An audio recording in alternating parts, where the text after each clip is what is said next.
şimdi dosyanıza bakıyorum.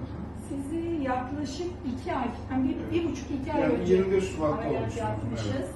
Evet. Horlama cerrahisi yapmıştık ve çok düzeyli bir ameliyattı. Yani hem küçük dil, hem dil kökü rezeksiyonu yapmıştık, hem de buruna aynı seansta muayene. İyi ki ikisini bir arada olmuşum. Yani çünkü yani ikisini bir arada olduğu için avantajı var. Şu anda burnum da açıldı. Boğazım da zaten iyi nefes alıyorum.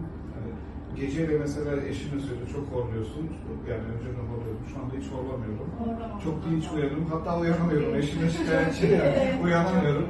Önceden iş yerimde 15-20 dakika kestiriyordum. Şimdi Öğlenleri artık uyuklama oluyor. uyuklama artık yok. Çok iyi. Çok dinçim, yani 3 katı bile çıkamıyorum 40 yaşında.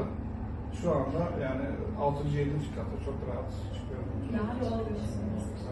İyi ki bir arada olmuşum ikisini. Hem burun hem horlama evet. cerrahisi. Bir de şu küçük test dediniz ya, ödem olacak diye. Evet. O yok, hiçbir şey yok yani ben yemekte, yutmada hiçbir şey yok. İyileşme süreciniz de sizin çok hızlı oldu. Uyku testiniz nasıldı?